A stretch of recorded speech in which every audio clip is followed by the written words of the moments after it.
Hi hello ನಮಸ್ತೆ ಎಲ್ಲರಿಗೂ inform media ಜಗತ್ತು ಚಾನಲಿನ ಮತ್ತೊಂದು ವಿಡಿಯೋಗೆ ಸ್ವಾಗತ ಸುಸ್ವಾಗತ. ಸ್ನೇಹಿತರೆ, ಎಲ್ಲರೂ ಹೇಗಿದ್ದೀರಾ? ಎಲ್ಲರೂ ಚೆನ್ನಾಗಿದ್ದೀರಾ ಅಂದ್ಕೊಂಡಿದ್ದೀನಿ. ನಾನು ಕೂಡ ತುಂಬಾ ಚೆನ್ನಾಗಿದ್ದೀನಿ. ಎಲ್ಲರೂ ಚೆನ್ನಾಗಿದ್ದೀರಾ ಅಂದ್ಕೊಂಡು ಭಾವಿಸ್ಕೊಂಡು ಇವತ್ತಿನ ಒಂದು ವಿಡಿಯೋನ ಶುರು ಮಾಡಿಬಿಡೋಣ.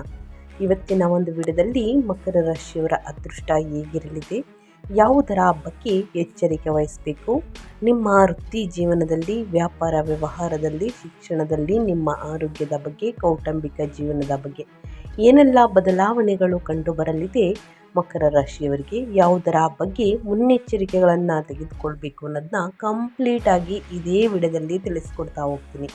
ಇದನ್ನೆಲ್ಲ ತಿಳ್ಕೋಬೇಕು ಮಕರ ರಾಶಿಯವರು ಅಂದರೆ ಎಲ್ಲೂ ಕೂಡ ವಿಡಿಯೋನ ಸ್ಕಿಪ್ ಮಾಡಬಾರ್ದು.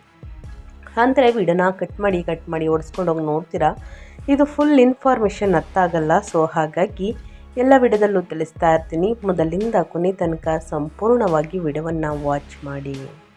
ವಿಡಿಯೋದಲ್ಲಿ ಒಳ್ಳೆ ಮಾಹಿತಿ ಸಿಕ್ಕಿದ್ದಲ್ಲಿ, ಈ ವಿಡಿಯೋ ಯೂಸ್ಫುಲ್ ಅನಿಸಿದ್ದಲ್ಲಿ ವಿಡಿಯೋಗೆ ಲೈಕ್ ಮಾಡಿಲ್ಲ ಅಂದರೆ ದಯವಿಟ್ಟು ಲೈಕ್ ಮಾಡಿ. ಸಬ್ಸ್ಕ್ರೈಬ್ ಆಗಿಲ್ಲ ಅಂದರೆ ಸ್ನೇಹಿತರೆ ಇನ್ಫಾರ್ಮ್ ಮೀಡಿಯಾಗೆ ಸಬ್ಸ್ಕ್ರೈಬ್ ಆಗಿ. ಇದು ನನ್ನ ಚಾನಲ್ ಆಗಿರುತ್ತದೆ. ಪ್ರತಿನಿತ್ಯ ನಿಮ್ಮ ರಾಶಿ ಭವಿಷ್ಯವನ್ನು ತಿಳಿಸ್ಕೊಡ್ತಾ ಹೋಗ್ತೀನಿ. ಯಾರೆಲ್ಲ ಸಬ್ಸ್ಕ್ರೈಬ್ ಮಾಡ್ಕೊಂಡಿದ್ದೀರಾ ಅವ್ರಿಗೆ ಥ್ಯಾಂಕ್ ಯು ಸೋ ಮಚ್ ಅಂತ ಹೇಳ್ತಾ ವಿಡಿಯೋದ ಕಡೆ ಗಮನ ಕೊಟ್ಬಿಡೋಣ. ಮೊದಲನೇದಾಗಿ ಆಷಾಢದ ಹುಣ್ಣಿಮೆಯ ಮಹತ್ವವನ್ನು ತಿಳಿಸ್ಕೊಡ್ತೀನಿ, ಆಚರಣೆಗಳ ಬಗ್ಗೆ ತಿಳಿಸ್ಕೊಡ್ತೀನಿ. ಆನಂತರ ಮಕರ ರಾಶಿಯವರು ಇಂದಿನಿಂದ ಏನೆಲ್ಲ ಅದೃಷ್ಟದ ಫಲಗಳನ್ನು ಗಳಿಸಲಿದ್ದೀರಿ, ಯಾವುದರ ಬಗ್ಗೆ ಬಹಳಷ್ಟು ಎಚ್ಚರಿಕೆ ವಹಿಸಬೇಕು ಅನ್ನೋದನ್ನ ತಿಳಿಸ್ಕೊಡ್ತಾ ಹೋಗ್ತೀನಿ. ಆ ವಿಚಾರದ ಬಗ್ಗೆ ಬಹಳಷ್ಟು ಎಚ್ಚರಿಕೆ ವಹಿಸಿ, ಸಣ್ಣ ಪುಟ್ಟ ಪರಿಹಾರದಿಂದನೇ ಏನೇ ಸಮಸ್ಯೆಗಳಿದ್ರೂ ಕೂಡ ನಿವಾರಣೆಯಾಗಲಿದೆ. ಸೊ ಅದರ ಬಗ್ಗೆನೂ ಕೂಡ ತಿಳಿಸ್ಕೊಡ್ತಾ ಹೋಗ್ತೀನಿ. ಇದನ್ನೆಲ್ಲ ಕಂಪ್ಲೀಟಾಗಿ ತಿಳ್ಕೋಬೇಕು ಅಂದರೆ ಎಲ್ಲೂ ಕೂಡ ಸ್ಕಿಪ್ ಮಾಡ್ದೇ ಮೊದಲಿಂದ ಕೊನೆ ತನಕ ಸಂಪೂರ್ಣವಾಗಿ ವಿಡಿಯೋವನ್ನು ವಾಚ್ ಮಾಡಿ. ಈ ಅದೃಷ್ಟ ರಾಶಿ ನಿಮ್ಮ ಕುಟುಂಬದಲ್ಲಿ, ನಿಮ್ಮ ಸ್ನೇಹಿತರಲ್ಲಿ ಅಥವಾ ನಿಮ್ಮ ಹಿತೈಷಿಗಳು ಯಾರೇ ಆಗಿದ್ದರೂ ಕೂಡ ಅವ್ರಿಗೆ ವಿಡಿಯೋವನ್ನು ಶೇರ್ ಮಾಡಿ. ನಿಮ್ಮ ಕಡೆಯಿಂದ ಅದೃಷ್ಟದ ಭವಿಷ್ಯವನ್ನು ಅವರು ಕೂಡ ತಿಳ್ಕೊಂಡಂಗಾಗುತ್ತೆ. ಹೌದು, ಆಷಾಢದ ಹುಣ್ಣಿಮೆಯನ್ನು ಗುರುಪೂರ್ಣಿಮೆ ಮತ್ತು ವ್ಯಾಸ ಪೂರ್ಣಿಮೆ ಎಂದು ಕರೆಯಲಾಗುತ್ತದೆ. ಇದು ಗುರು ಶಿಷ್ಯ ಪರಂಪರೆಗೆ, ವೇದವ್ಯಾಸರ ಸ್ಮರಣೆಗೆ ಹಾಗೂ ಬೌದ್ಧ ಧರ್ಮದ ಪ್ರಥಮ ಬೋಧನೆಗೆ ಅತ್ಯಂತ ಮಹತ್ವದ ದಿನವಾಗಿದೆ. ಇನ್ನು ಆಷಾಢದ ಹುಣ್ಣಿಮೆ ಮತ್ತು ಗುರುಪೂರ್ಣಿಮೆಯ ಮಹತ್ವವನ್ನು ತಿಳಿಸ್ಕೊಡಿ ಅಂತ ಕೇಳ್ತಾ ಇದ್ದೀರಾ? ಹೌದು ಸ್ನೇಹಿತರೆ, ಜುಲೈ 29ನೇ ತಾರೀಕು ಆಷಾಢ ಮಾಸದಲ್ಲಿ ಬರುವಂತಹ ಆಷಾಢದ ಹುಣ್ಣಿಮೆ ಮತ್ತು ಈ ದಿನ ಗುರುಪೂರ್ಣಿಮೆ ಸ್ನೇಹಿತರೆ. ಯಾಕಂದರೆ ವೇದವ್ಯಾಸರ ಜನ್ಮದಿನ ಇದು. 4 ವೇದಗಳನ್ನು ವಿಂಗಡಿಸಿ ಮಹಾಭಾರತ ಮತ್ತು ಪುರಾಣಗಳನ್ನು ರಚಿಸಿದಂತಹ ಮಹರ್ಷಿ ವೇದವ್ಯಾಸರ ಜನ್ಮದಿನವನ್ನು ಈ ದಿನದಂದು ಆಚರಿಸಲಾಗುತ್ತದೆ. ಇನ್ನು ಗುರುಪೂಜೆ ಯಾವ ರೀತಿ ಅಂದರೆ, ಅಜ್ಞಾನವೆಂಬ ಕತ್ತಲೆಯನ್ನು ಹೋಗಲಾಡಿಸಿ ಜ್ಞಾನದ ಬೆಳಕು ನೀಡುವ ಗುರುಗಳಿಗೆ ನಂದಾವನ ಹಾಗೂ ಮಠ ಮಂದಿರಗಳಲ್ಲಿ ವಿಶೇಷ ಪೂಜೆಯನ್ನು ಸಲ್ಲಿಸಿ ಗೌರವವನ್ನು ಅರ್ಪಿಸಲಾಗುತ್ತದೆ. ಇನ್ನು ಚತುರ್ಮಾಸ್ಯ ವ್ರತ ಅಂದರೆ ಏನು ಅಂತಂದರೆ ಸ್ನೇಹಿತರೆ, ಸಾಧಕರು ಮತ್ತು ಸನ್ಯಾಸಿಗಳು ಈ ಹುಣ್ಣಿಮೆಯಿಂದ 4 ತಿಂಗಳು ಚತುರ್ಮಾಸ್ಯ ವ್ರತವನ್ನು ಆರಂಭಿಸುತ್ತಾರೆ. ಬೌದ್ಧ ಧರ್ಮದ ಮಹತ್ವ. ಜ್ಞಾನೋದಯದ ಬಳಿಕ ಗೌತಮ ಬುದ್ಧನು ಸಾರನಾಥದಲ್ಲಿ ತನ್ನ ಮೊದಲ 5 ಶಿಷ್ಯರಿಗೆ ಪ್ರಥಮ ಪ್ರವಚನ ಅಂದರೆ ಧರ್ಮಚಕ್ರ ಪ್ರವರ್ತನ ನೀಡಿದ ದಿನವೆಂದು ಹೇಳಲಾಗುತ್ತದೆ. ಇನ್ನು ಪವಿತ್ರ ನದಿಗಳಲ್ಲಿ ಸ್ನಾನ ಮಾಡುವುದಕ್ಕೆ ಮತ್ತು ದಾನ ಮಾಡುವುದಕ್ಕೆ ಆದಷ್ಟು ಜನ ಕೇಳ್ತಾ ಇರ್ತೀರ, ಪವಿತ್ರ ನದಿಗಳಲ್ಲಿ ಸ್ನಾನ ಮಾಡೋದಕ್ಕೆ ಆಗಲಿಲ್ಲ ಅಂದರೆ ಯಾವ ರೀತಿ ಮಾಡಬೇಕು ಅಂತ ಕೇಳ್ತಾ ಇರ್ತೀರ. ಪವಿತ್ರ ನದಿಗಳಲ್ಲಿ ಸ್ನಾನ ಮಾಡೋದಕ್ಕೆ ಆಗಲಿಲ್ಲ, ಅನಿವಾರ್ಯದಿಂದ ಪ್ರಾಬ್ಲಮಿಂದ ಹೋಗೋಕ್ಕಾಗಲಿಲ್ಲ ಅಂದರೆ ಸ್ನೇಹಿತರೆ, ಮನೆಯಲ್ಲಿ ನೀವು ಮಾಡುವಂತಹ ಸ್ನಾನದ ನೀರಿಗೆ ಚಿಟಿಗೆ ಅರಿಶಿಣ ಮತ್ತು 1 ಕಾಳು ಕಲ್ಲುಪ್ಪನ್ನು ಹಾಕಿ ಸ್ನೇಹಿತರೆ ಸ್ನಾನ ಮಾಡುವುದರಿಂದ ನಿಮ್ಮಲ್ಲಿರುವಂತಹ ನೆಗೆಟಿವ್ಸ್, ಪಾಪಕರ್ಮಗಳೆಲ್ಲವೂ ಕೂಡ ತೊಲಗಿ ಹೋಗುತ್ತದೆ ಎಂಬ ಅಪಾರ ನಂಬಿಕೆ ಇದೆ ಜ್ಯೋತಿಷ್ಯದಲ್ಲಿ. ಸೊ ಹಾಗಾಗಿ ಈ ಒಂದು ಪರಿಹಾರವನ್ನು ಆ ದಿನ ಮಾಡ್ಬೋದು ಹುಣ್ಣಿಮೆ ದಿನ. ಇನ್ನು ಪವಿತ್ರ ನದಿಗಳಲ್ಲಿ ಸ್ನಾನ ಮತ್ತು ದಾನ. ಗಂಗೆ ಅಥವಾ ಪವಿತ್ರ ನದಿಗಳಲ್ಲಿ ಸ್ನಾನ ಮಾಡಿ ದಾನ ಧರ್ಮ ಮಾಡುವುದರಿಂದ ವಿಶೇಷ ಪುಣ್ಯ ಪ್ರಾಪ್ತಿಯಾಗುತ್ತದೆ ಸ್ನೇಹಿತರೆ. ಸೊ ಒಟ್ಟಾರೆಯಾಗಿ ಹೇಳಬೇಕು ಅಂದರೆ ಈ ದಿನ ವಿಷ್ಣು ಪೂಜೆಯನ್ನು ಮಾಡಿ ಸತ್ಯನಾರಾಯಣ ಪೂಜೆಯನ್ನು ಮಾಡಲಾಗುತ್ತದೆ. ಜೊತೆಗೆ ಸ್ನೇಹಿತರೆ, ಶುಭ ಕಾರ್ಯಗಳಿಗೂ ಕೂಡ ಹುಣ್ಣಿಮೆ ತುಂಬ ಉತ್ತಮ ಎಂದು ಹೇಳಲಾಗುತ್ತದೆ. ಒಟ್ಟಾರೆಯಾಗಿ ಹೇಳಬೇಕು ಅಂದರೆ ಸ್ನೇಹಿತರೆ, ಸಾಕಷ್ಟು ಬದಲಾವಣೆಯನ್ನು ನೋಡಲಿದ್ದೀರಿ ಇಂದಿನಿಂದ. ಹಾಗಿದ್ರೆ ಮಕರ ರಾಶಿಯವರಿಗೆ ಸ್ನೇಹಿತರೆ ಜುಲೈ ತಿಂಗಳಿಂದ ಏನೆಲ್ಲ ಅದೃಷ್ಟದ ಫಲಗಳನ್ನು ಗಳಿಸಲಿದ್ದೀರಿ, ಯಾವುದರ ಬಗ್ಗೆ ಎಚ್ಚರಿಕೆ ವಹಿಸಬೇಕು ಅನ್ನೋದು ಕೂಡ ತಿಳಿಸ್ಕೊಡ್ತೀನಿ. ಈ ಹುಣ್ಣಿಮೆಯ ದಿನ ಏನೆಲ್ಲ ನಾವು ದಾನ ಧರ್ಮಗಳನ್ನು ಮಾಡಿದರೆ ಒಳಿತಾಗಲಿದೆ ತಿಳಿಸ್ಕೊಡಿ ಅಂತ ಸಾಕಷ್ಟು ಕೇಳ್ತಿರ್ತೀರ. ಹೌದು, ಏನೂ ಮಾಡೋಕ್ಕಾಗಲಿಲ್ಲ ಅಂತಂದರೆ ಸ್ನೇಹಿತರೆ ಈ ದಿನ ಯಾವ ರೀತಿ ಪರಿಹಾರವನ್ನು ಮಾಡ್ತೀರಾ ಅಂದರೆ, ದಾನ ಧರ್ಮ ಅಂದರೆ ನೀವು ಚಿನ್ನ ಬೆಳ್ಳಿ ವಜ್ರನೇ ಕೊಡಿ ಅಂತ ಹೇಳ್ತಲ್ಲ, 10,000 20,000 ಕೊಡಿ ದಾನ ಧರ್ಮ ಮಾಡಿ ಅಂತ ಹೇಳ್ತಲ್ಲ, ನಿಮ್ಮ ಕೈಯಲ್ಲಾದಷ್ಟು ₹1 ಆಗಲಿ ಹಣ ಸಹಾಯವನ್ನು ಮಾಡಿ. ರೋಗಿಗಳಿಗೆ ಸ್ನೇಹಿತರೆ ಬೇಕಾಗಿರುವ ಔಷಧಿಗಳಿಗೆ ಹಣ ಸಹಾಯವನ್ನು ಮಾಡಿ. ಜೊತೆಗೆ ಹಣ್ಣು ಹಂಪಲು ಬಟ್ಟೆಯನ್ನು ವಿತರಿಸುವುದರಿಂದ ಸಾಕಷ್ಟು ಸಮಸ್ಯೆಗಳು ಅಂದರೆ ಬೇರೆಯವರ ಕಷ್ಟಕ್ಕೆ ನೀವು ಸ್ಪಂದಿಸ್ತಾ ಇದ್ದೀರಾ ಅಂತಂದರೆ ಸ್ನೇಹಿತರೆ ನಿಮ್ಮ ಸಮಸ್ಯೆಗಳು ತಾನಾಗಿಯೇ ನಿಮಗೆ ಗೊತ್ತಿಲ್ಲದ ರೀತಿಯಲ್ಲಿ ಕಡಿಮೆಯಾಗುತ್ತಾ ಬರುತ್ತದೆ. ಸೊ ಹಾಗಾಗಿ ಯಾವುದೇ ಕಾರಣಕ್ಕೂ ಒಳಿತನ್ನು ಮಾಡೋದಕ್ಕೆ ಆಗಲಿಲ್ಲ ಅಂದರೆ ಕೆಟ್ಟದ್ದನ್ನು ಮಾಡಬೇಡಿ. ಇದನ್ನು ಗಮನದಲ್ಲಿಟ್ಕೊಳ್ಳಿ. ಆದಷ್ಟು ಸಣ್ಣ ಪುಟ್ಟ ಸಹಾಯವನ್ನು ಮಾಡಿ ಅಂತ ಹೇಳ್ತಾ ಪ್ರತಿಯೊಬ್ಬ ರಾಶಿಯವರಿಗೂ ಸ್ನೇಹಿತರೆ, ಜೊತೆಗೆ ಈ ದಿನದಿಂದ ಮಕರ ರಾಶಿಯವರು ಏನೆಲ್ಲ ಅದೃಷ್ಟದ ಫಲಗಳನ್ನು ಗಳಿಸಲಿದ್ದೀರಿ, ಯಾವುದರ ಬಗ್ಗೆ ಬಹಳಷ್ಟು ಎಚ್ಚರಿಕೆ ವಹಿಸಬೇಕು ಅನ್ನೋದನ್ನ ತಿಳಿಸ್ಕೊಡ್ತಾ ಹೋಗ್ತೀನಿ. ಇನ್ನೂ ಕೂಡ ವಿಡಿಯೋಗೆ ಲೈಕ್ ಮಾಡಿಲ್ಲ ಅಂದರೆ ದಯವಿಟ್ಟು ಲೈಕ್ ಮಾಡಿ, ಸಬ್ಸ್ಕ್ರೈಬ್ ಆಗಿಲ್ಲ ಅಂದರೆ ಇನ್ಫಾರ್ಮಿಡಿಗೆ ಸಬ್ಸ್ಕ್ರೈಬ್ ಆಗಿ ಇದೇ ರೀತಿ ನಿಮ್ಮ ರಾಶಿ ಭವಿಷ್ಯವನ್ನು ತಿಳಿಸ್ಕೊಡ್ತಾ ಹೋಗ್ತೀನಿ. ಹೌದು ಸ್ನೇಹಿತರೆ, ಮಂಗಳನು 5ನೇ ಮನೆಯನ್ನು ಸಕ್ರಿಯಗೊಳಿಸುತ್ತಾನೆ ಮಕರ ರಾಶಿಯವರಿಗೆ. ವೃಷಭ ರಾಶಿಯಲ್ಲಿ ಮಂಗಳ ಶಿಕ್ಷಣ, ಮಕ್ಕಳು, ಸೃಜನಶೀಲತೆ ಮತ್ತು ಬುದ್ಧಿವಂತಿಕೆಯ ಶಕ್ತಿಯನ್ನು ತರುತ್ತಾನೆ. ಆದರೆ ಸ್ವಲ್ಪ ತಾಳ್ಮೆ ಮುಖ್ಯ, ಎಚ್ಚರಿಕೆಯ ಮಾತು ಕೂಡ ಬೇಕಾಗುತ್ತದೆ. ದುಡುಕಿನ ಮಾತುಗಳು ಒಳಿತಲ್ಲ. ನಿಮ್ಮ ರಾಶಿಯ ಅಧಿಪತಿಯಾಗಿರುವಂತಹ ಸೂರ್ಯನಿಂದ ಒಂಥರ ಬೆಂಬಲ ಅಂತಲೇ ಹೇಳಬಹುದು. ಸೊ ಹಾಗಾಗಿ ಸ್ನೇಹಿತರೆ ಇದರ ಕಡೆ ಸ್ವಲ್ಪ ಗಮನವಿರಲಿ.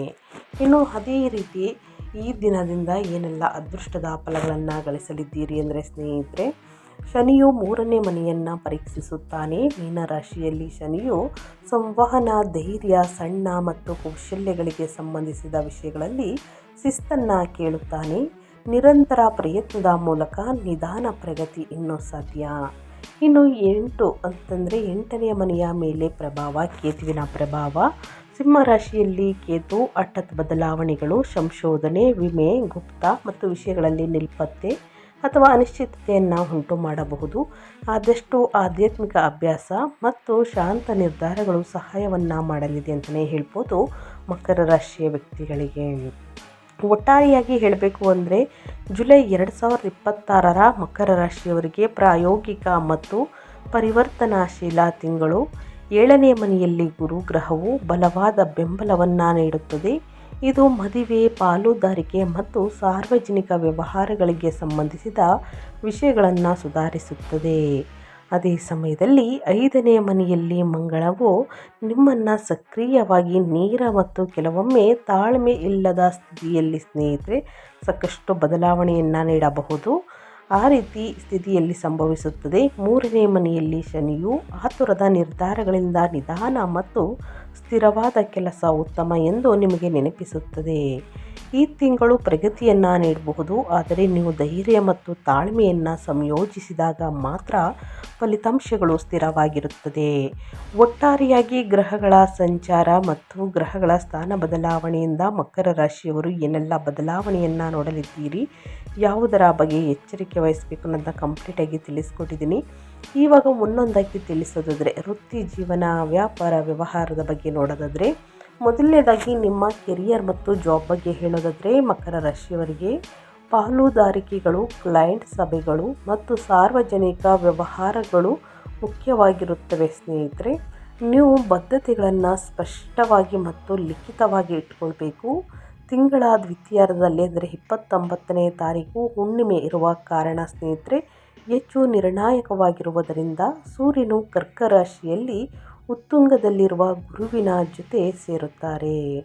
ಮಕರ ರಾಶಿಯವರಿಗೆ ಇದು 7ನೇ ಮನೆಯನ್ನು ಸಕ್ರಿಯಗೊಳಿಸುತ್ತದೆ. ಆದ್ದರಿಂದ ಮದುವೆ, ಪಾಲುದಾರಿಕೆ ಮತ್ತು ಸಾರ್ವಜನಿಕ ವ್ಯವಹಾರಗಳಿಗೆ ವೃತ್ತಿ ನಿರ್ಧಾರಗಳು ಮುಖ್ಯವಾಗಿದ್ದಾವೆ ಅಂತಲೇ ಹೇಳಬಹುದು. ಅದೇ ರೀತಿ 5ನೇ ಮನೆಯಲ್ಲಿ ಮಂಗಳವು ಧೈರ್ಯ ಮತ್ತು ವೇಗವನ್ನು ನೀಡಲಾಗುತ್ತದೆ. ಅದ್ಯಾಗೋ ಹಿರಿಯರು, ಕ್ಲೈಂಟ್ಗಳು ಅಥವಾ ಸಹೋದ್ಯೋಗಿಗಳೊಂದಿಗೆ ಕಠಿಣವಾಗಿ ಮಾತನಾಡುವುದನ್ನು ತಪ್ಪಿಸಿ. 3ನೇ ಮನೆಯಲ್ಲಿ ಶನಿಯ ಸ್ಥಾನವು ಕೆಲವು ಫಲಿತಾಂಶಗಳನ್ನು ವಿಳಂಬಗೊಳಿಸಬಹುದು, ಆದರೆ ಇದು ನಿಮಗೆ ಹೆಚ್ಚು ಪ್ರಬುದ್ಧ ಕೆಲಸದ ಮಾದರಿಯನ್ನು ನಿರ್ಮಿಸುತ್ತದೆ, ಸಹಾಯವನ್ನು ಮಾಡುತ್ತದೆ. ಒಟ್ಟಾರೆಯಾಗಿ ಗ್ರಹಗಳ ಸಂಚಾರ ಮತ್ತು ಗ್ರಹಗಳ ಸ್ಥಾನ ಬದಲಾವಣೆಯಿಂದ ಏನೆಲ್ಲ ಬದಲಾವಣೆಯನ್ನು ನೋಡಲಿದ್ದೀರಿ ನಿಮ್ಮ ವೃತ್ತಿ ಮತ್ತು ಉದ್ಯೋಗದಲ್ಲಿ ನನ್ನ ಕಂಪ್ಲೀಟಾಗಿ ತಿಳಿಸ್ಕೊಟ್ಟಿದ್ದೀನಿ. ಅದೇ ರೀತಿ ವ್ಯಾಪಾರ ವ್ಯವಹಾರದ ಬಗ್ಗೆ ಹೇಳೋದಾದರೆ, ಸ್ವಯಂ ಉದ್ಯೋಗದಲ್ಲಿ ಮಕರ ರಾಶಿಯವರಿಗೆ ವ್ಯವಸ್ಥರು ಈ ತಿಂಗಳನ್ನು ಆದಷ್ಟು ವಾಸ್ತವಿಕ ಯೋಜನೆಗಾಗಿ ಬಳಸಬೇಕಾಗುತ್ತದೆ. ಗುರುವು ಮದುವೆ, ಪಾಲುದಾರಿಕೆ ಮತ್ತು ಸಾರ್ವಜನಿಕ ವ್ಯವಹಾರಗಳ ಮೂಲಕ ಬೆಳವಣಿಗೆಯನ್ನು ಬೆಂಬಲಿಸುತ್ತದೆ. ಆದರೆ ಬುಧನ ಚಲನೆಯು ಚರ್ಚೆಗಳು, ಕಾಗದ ಪತ್ರಗಳು ಮತ್ತು ಮಾತುಕತೆಗಳನ್ನು ಸುಧಾರಿಸಬಹುದು. ಸ್ನೇಹಿತರೆ, ಆದಷ್ಟು ನಿಮ್ಮ ಕ್ಷೇತ್ರವನ್ನು ಅವಲಂಬಿಸಿ. ಹೊಸ ಗ್ರಾಹಕರು, ಸಂಪರ್ಕಗಳು, ಪ್ರಯಾಣ ಅಥವಾ ಆನ್ಲೈನ್ ಸಂವಹನದ ಮೂಲಕ ಬರಬಹುದು. ಆದಷ್ಟು ಭಾವನೆ ಮತ್ತು ಒತ್ತಡದ ಮೇಲೆ ಮಾತ್ರ ವಿಸ್ತರಿಸಬೇಡಿ. ಯಾವುದೇ ಒಂದು ಭಾವನೆ ಮಾತುಗಳಿಗೆ ಮಾರು ಹೋಗಬೇಡಿ ಸ್ನೇಹಿತರೆ. ಇನ್ನು ಒತ್ತಡದ ಮೇಲೆ ಹೂಡಿಕೆಯನ್ನು ಮಾಡಬೇಕು, ಈ ಪ್ರಾಜೆಕ್ಟ್ಗಳನ್ನು ತೆಗೆದುಕೊಳ್ಬೇಕು ಅಂತ ಒತ್ತಡವನ್ನು ಕೊಡ್ತಾರಲ್ಲ, ಅವ್ರ ಮೇಲೆ ನಂಬಿಕೆಯನ್ನು ಇಡಬೇಡಿ, ಅದರ ಮೇಲೆ ವಿಸ್ತರಿಸಬೇಡಿ ಯಾವುದೇ ಕೆಲಸವನ್ನು. ಮಂಗಳವು ನಿಮಗೆ ಆತ್ಮವಿಶ್ವಾಸವನ್ನು ನೀಡಬಹುದು, ಆದರೆ ಶನಿಯ ದಾಸ್ತಾವೇಜೀಕರಣ, ಬಜೆಟ್ ನಿಯಂತ್ರಣ ಮತ್ತು ತಾಳ್ಮೆಯನ್ನು ಕೇಳುತ್ತದೆ. ಆದಷ್ಟು ನಿರ್ಧಾರಗಳನ್ನು ಸರಿಯಾಗಿ ಪರಿಶೀಲಿಸಿದಾಗ ರಿಯಲ್ ಎಸ್ಟೇಟ್, ಶಿಕ್ಷಣ, ಸಲಹಾ, ಸಂವಹನ, ತಾಂತ್ರಿಕ ಕೆಲಸ, ವ್ಯಾಪಾರ ಮತ್ತು ಸೇವಾ ಆಧಾರಿತ ಚಟುವಟಿಕೆಗಳು ನಿಮಗೆ ಪ್ರಗತಿಯನ್ನು ಕೊಡಬಹುದು. ಒಟ್ಟಾರೆಯಾಗಿ ಹೇಳಬೇಕು ಅಂದರೆ ಏನೆಲ್ಲ ಬದಲಾವಣೆಯನ್ನು ನೋಡಲಿದ್ದೀರಿ ವ್ಯಾಪಾರ ವ್ಯವಹಾರದಲ್ಲಿ ಮತ್ತು ಪಾಲುದಾರಿಕೆಯಲ್ಲಿ ನನ್ನ ಮಕರ ರಾಶಿಯವರಿಗೆ ತಿಳಿಸ್ಕೊಟ್ಟಿದ್ದೀನಿ. ಇವಾಗ ನಿಮ್ಮ ಫೈನಾನ್ಸ್ ಬಗ್ಗೆ ಹೇಳೋದಾದರೆ, ಅಂದರೆ ಹಣಕಾಸಿನ ಸ್ಥಿತಿ ಹೇಗಿರಲಿದೆ, ನಿಮ್ಮ ಆರ್ಥಿಕ ಸ್ಥಿತಿ, ಏನೆಲ್ಲ ಖರೀದಿ ಮಾಡುವಂತಹ ಯೋಗ ಇದೆ ಅನ್ನೋದನ್ನ ನೋಡೋದಾದರೆ, ಮಕ್ಕಳ ಮೇಲಿನ ಖರ್ಚು, ಶಿಕ್ಷಣ, ಮನೋರಂಜನೆ ಅಥವಾ ಊಹಾಪೋಹಗಳನ್ನು ನಿಯಂತ್ರಣದಲ್ಲಿಟ್ಕೊಳ್ಬೇಕು. ಗುರುವು ರಕ್ಷಣೆ ಮತ್ತು ಉತ್ತಮ ತೀರ್ಪನ್ನು ನೀಡಲಿದ್ದಾರೆ. ವಿಶೇಷವಾಗಿ 7ನೇ ಮನೆಗೆ ಸಂಬಂಧಿಸಿದ ವಿಷಯಗಳಲ್ಲಿ ಸ್ಥಿರವಾದ ಕೆಲಸದ ಮೂಲಕ ಆದಾಯವನ್ನು ಸುಧಾರಿಸಬಹುದು. ಆದರೆ ಖರ್ಚುಗಳನ್ನು ಬರೆದಿಟ್ಕೊಳ್ಬೇಕು ಮತ್ತು ನಿಯಂತ್ರಿಸಬೇಕು ಸ್ನೇಹಿತರೆ. ಯಾವುದೇ ಪುರಾವೆಗಳಿಲ್ಲದೆ, ಊಹಾತ್ಮಕ ನಿರ್ಧಾರಗಳಿಲ್ಲದೆ ಮತ್ತು ಭಾವನಾತ್ಮಕ ಖರೀದಿಗಳಿಲ್ಲದೆ ಸಾಲ ನೀಡುವುದನ್ನು ಆದಷ್ಟು ತಪ್ಪಿಸಿ. ನೀವು ಆಸ್ತಿ, ವಾಹನ, ಶಿಕ್ಷಣ, ಪ್ರಯಾಣ ಅಥವಾ ವ್ಯಾಪಾರ ಹೂಡಿಕೆಯನ್ನು ಯೋಜಿಸುತ್ತಿದ್ದರೆ ಅಂತಿಮಗೊಳಿಸುವ ಮೊದಲು ಆಯ್ಕೆಗಳನ್ನು ಎಚ್ಚರಿಕೆಯಿಂದ ಹೋಲಿಕೆಯನ್ನು ಮಾಡಿ. ಖಂಡಿತವಾಗಿಯೂ ನಿಮ್ಮ ಸಮಸ್ಯೆಗಳು ಏನೇ ಇದ್ದರೂ ಕೂಡ ಬಗೆಹರಿಯಲಿದೆ.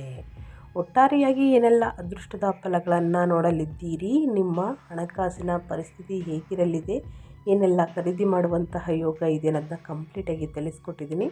ಅದೇ ರೀತಿ ನಿಮ್ಮ ಹೆಲ್ತ್ ಬಗ್ಗೆ ಹೇಳೋದಾದರೆ, ನಿಮ್ಮ ಆರೋಗ್ಯದಲ್ಲಿ ಏನೆಲ್ಲ ಬದಲಾವಣೆಯನ್ನು ಮಕರ ರಾಶಿಯ ವ್ಯಕ್ತಿಗಳು ನೋಡಲಿದ್ದೀರಿ ಅಂದರೆ, ಸ್ನೇಹಿತರೆ, ಗ್ಯಾಸ್ಟ್ರಿಕ್ ಸಮಸ್ಯೆ ನಿಮ್ಮನ್ನು ಕಾಡಬಹುದು.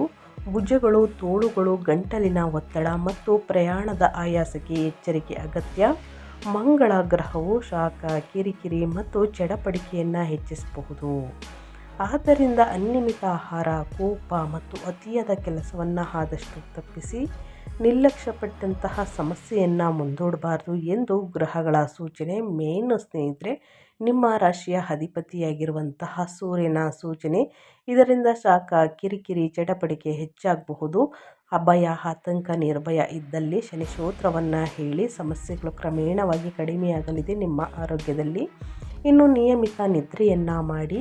ನಡಿಗೆ, ಪ್ರಾಣಾಯಾಮ, ವಾಕಿಂಗ್ ಮತ್ತು ನಿಮ್ಮ ಸರಳ ಆಹಾರವು ಸ್ನೇಹಿತರೆ ಸಹಾಯವನ್ನು ಮಾಡುತ್ತದೆ. ಪ್ರತಿದಿನ ಹಸಿರು ತರಕಾರಿ, ಹಣ್ಣು ಹಂಪಲುಗಳನ್ನು ಚೆನ್ನಾಗಿ ಸೇವಿಸಿ, ನೀರನ್ನು ಚೆನ್ನಾಗಿ ಕುಡಿಯಿರಿ. ನಿಮ್ಮ ಸಮಸ್ಯೆಗಳು ಕ್ರಮೇಣವಾಗಿ ಕಡಿಮೆಯಾಗಲಿದೆ. ನಿಮಗೆ ದೀರ್ಘಕಾಲದ ಆರೋಗ್ಯ ಸಮಸ್ಯೆ ಕಂಡು ಬಂದಿದ್ದಲ್ಲಿ ತಡ ಮಾಡದೆ ವೈದ್ಯಕೀಯ ಸಲಹೆಯನ್ನು ಅನುಸರಿಸಿ. ಎಷ್ಟೇ ಕಷ್ಟ, ಸಮಸ್ಯೆ, ಅಡಚಣೆ ಇದ್ದರೂ ಕೂಡ ನಿವಾರಣೆಯಾಗಲಿದೆ.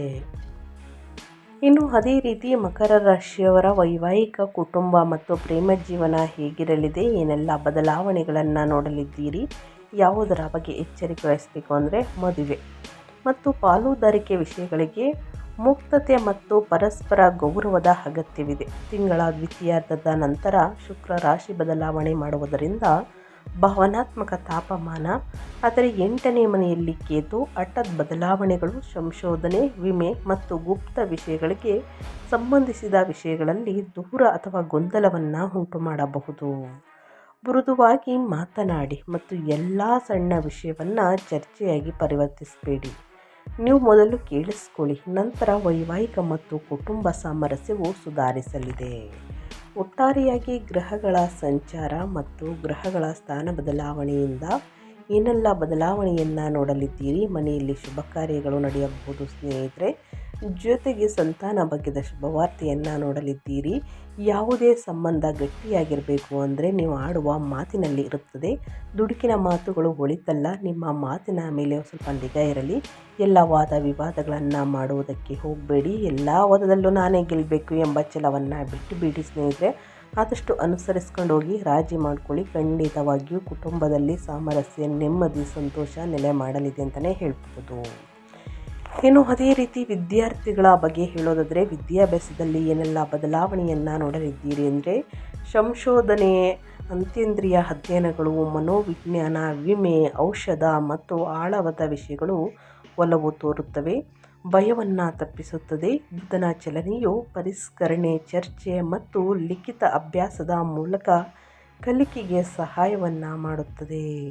ಸ್ಪರ್ಧಾತ್ಮಕ ಪರೀಕ್ಷೆಗಳಿಗೆ ತಯಾರಿಯನ್ನು ನಡೆಸುವಂತಹ ವಿದ್ಯಾರ್ಥಿಗಳು ನಿಗದಿತ ಆಯ್ಕೆಯನ್ನು ಕಾಯ್ದುಕೊಳ್ಬೇಕು. ಆದಷ್ಟು ಇತರರೊಂದಿಗೆ ಹೋಲಿಕೆ ಮಾಡುವುದನ್ನು ತಪ್ಪಿಸಿ.